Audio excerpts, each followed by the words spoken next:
What's up, idol? So for today's video, I'm gonna share to you. So ngayon guys, ma-share ko lang ulit sa inyo na bumalik ulit sa akin itong si Kugo G2 Max. So itong si Kugo G2 Max guys, minodified ko siya dati.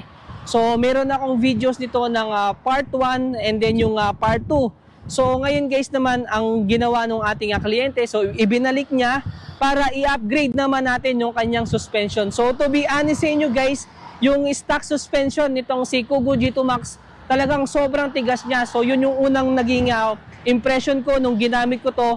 As in, wala talagang rebound yung kanyang suspension.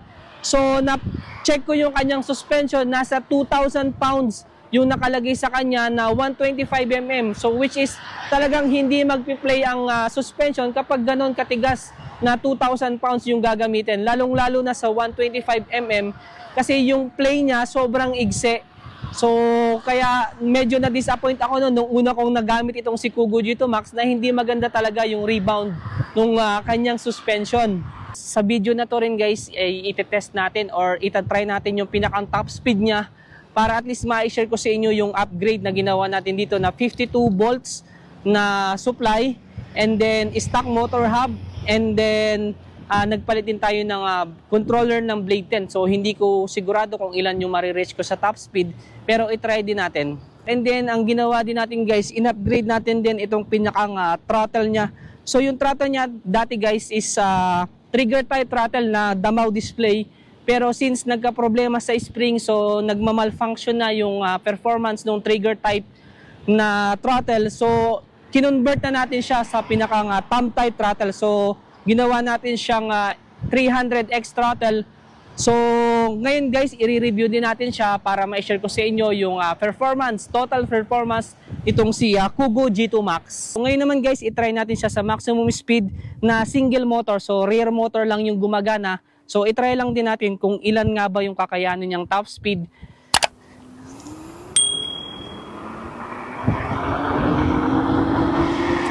So sa nakikita ko sa display, 32, 33, 36, 37, 39, 40, nasa 41.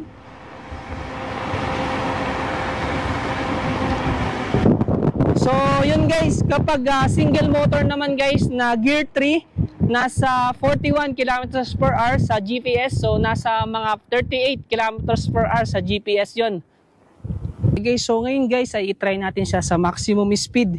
So andito ako ngayon sa Mina. So yung battery ko na lang guys is nasa 56 voltage and then gear 3.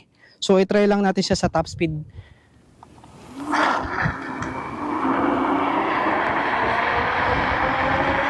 So nakikita ko sa display 49, 53, 55, 58, 61, 62.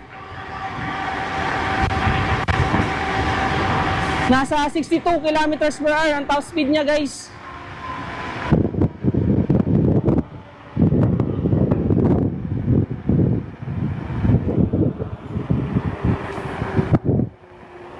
Medyo okay din siya guys, mabilis din, nasa 62 km/h pero sa display ko siya. So base sa experience ko guys, -3 or -4 sa GPS. So papatak lang siya ng nasa 59 km/h yung top speed niya kung i-ano natin sa GPS. Pero not bad pa rin kasi 52 volts lang naman siya guys. Usapan naman natin guys about dun sa in-upgrade natin na air shock suspension. So yung brand guys na ginamit natin dito is EXA air shock suspension na 700 or 750 pounds yung ginamit natin dito na 125mm. So base sa experience ko guys, ngayon na-appreciate ko na si Kugo G2 Max. Honestly talagang sobrang ganda ng rebound niya. Dati kasi sobrang tigtig nitong electric scooter na to. So ngayon guys, kahit malubak siya, hindi talagang ang ganda-ganda ng rebound ng kanyang suspension, to be honest with you. And then napansin ko sa kanya guys, mas stable na rin siya sa top speed.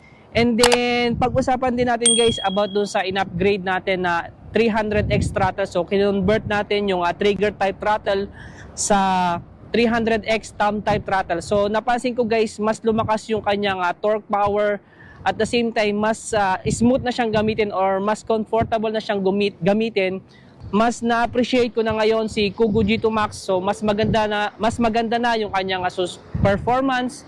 At the same time, comfortable na rin siyang gamitin ngayon. Compare before na talagang sobrang tigas ng suspension. And then, sa performance naman, okay na yun guys. Kung 63 kilometers per hour, okay na yun. Kasi ang purpose lang din naman ng may-ari nito is pang service lang naman. Hindi naman siya pang karera. So, hindi mo rin naman maihataw yung 63 kilometers per hour kapag papasok ka sa trabaho. Kasi mostly, ang gamit mo lang naman is bike lane. So, which is, ang allowed lang naman is 25 to 30 kilometers per hour. Depende na lang kapag wala kang, kapag open areas, di ba? So, at least kahit pa paano, na-appreciate ko na ngayon si Kugo G2 Max. So, napakaganda ng performance ni Kugo G2 Max.